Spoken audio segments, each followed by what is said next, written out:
El surgimiento del capitalismo. El capitalismo moderno surgió en la segunda mitad del siglo XVIII, junto con la Revolución Industrial, en un contexto profundamente influido por las ideas del liberalismo.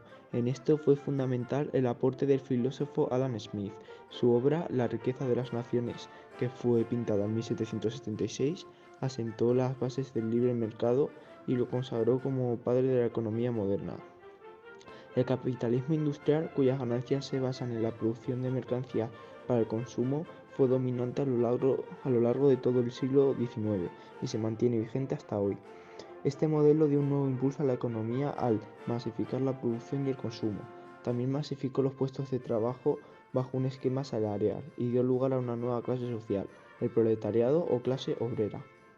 A finales del siglo XIX se registró una concentración de la propiedad privada de los medios de producción, es decir, las grandes industrias absorbieron a las pequeñas y se generó una tendencia al monopolio. Esta tendencia se vio debilitada con el estallido de las dos guerras mundiales del siglo XX.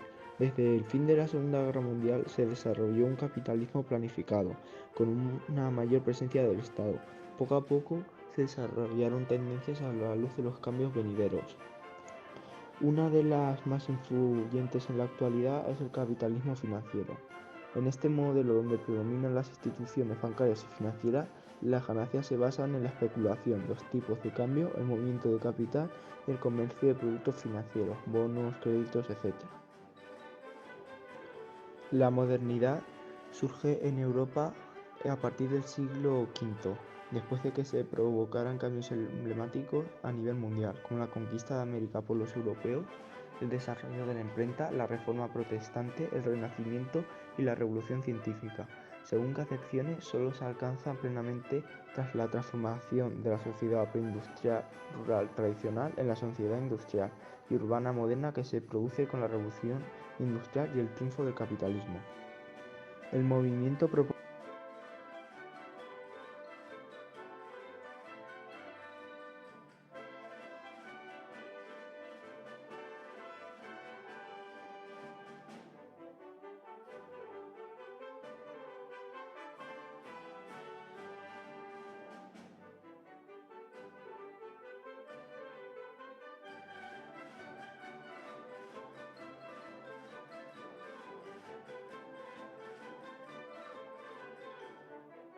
que cada ciudadano, hombre libre, fije sus metas según su propia voluntad.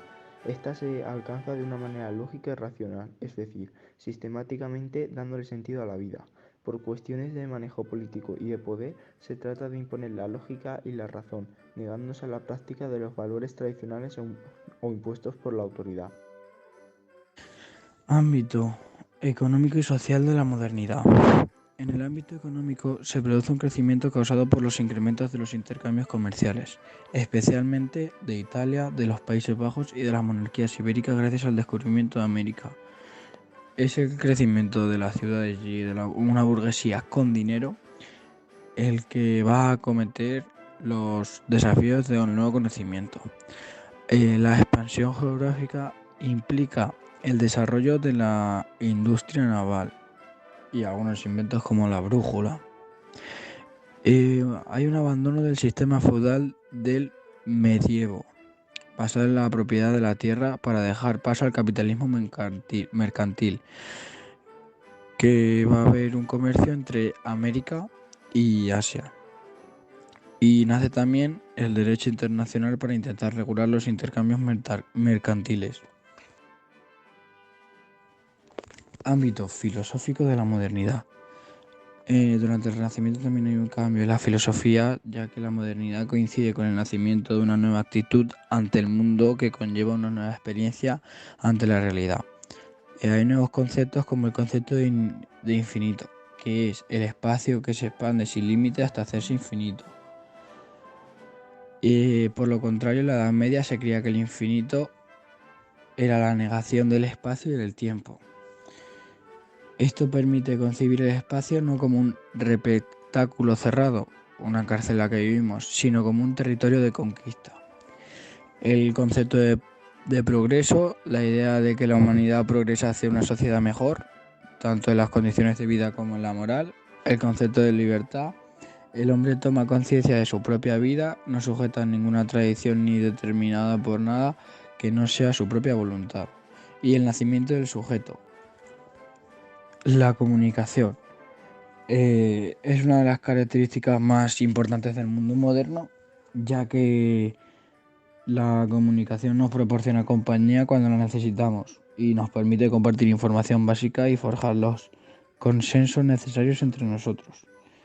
La comunicación es el centro de toda la relación humana y no importa de dónde seas, de dónde provengas, que es muy importante que las personas se comuniquen unas con otras.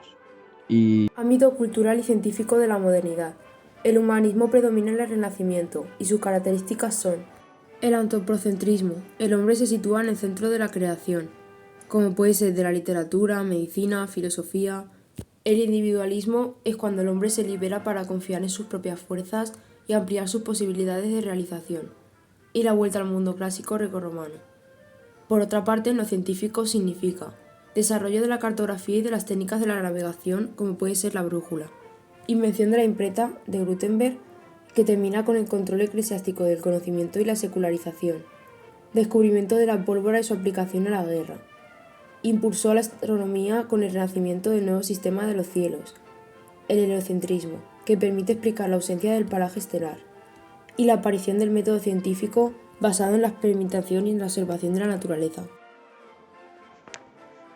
Principios de la comunicación. La comunicación es un proceso de intercambio entre los seres humanos, que se basa en los siguientes principios. Es un proceso dinámico. La comunicación es una actividad que cambia y se modifica continuamente en su desarrollo. Los significados, intenciones e intereses varían dependiendo del contexto y las preferencias de los sujetos que intervienen en dicho proceso. Es contextual. La comunicación ocurre en distintas y diversas situaciones que influyen en lo que comunicamos, en la manera en la que hacemos y en los significados que queremos transmitir. Muchas de esas situaciones están directamente relacionadas con la propia cultura. Así, por ejemplo, en algunos países se saluda estrechando la mano, en otros se hace una pequeña reverencia y en otros se besa. Es reflexiva. El hombre no puede evitar preguntarse por todo lo que le rodea, el mundo, la vida y su propia realidad. Estas preguntas por la existencia humana son las grandes preguntas que intentan dar sentido a lo que hace el hombre. Son preguntas que se hace cada uno individualmente, pero que al mismo tiempo siente la necesidad de compartir con otros. El filósofo estadounidense Richard Rorty ha calificado este diálogo a lo largo de la historia como la conversación de la humanidad. Se aprende. La habilidad para comunicar se aprende en el hecho mismo de la comunicación interpersonal. Esta habilidad depende del conocimiento del lenguaje y de su uso conversacional, que aprendemos a lo largo de nuestra vida.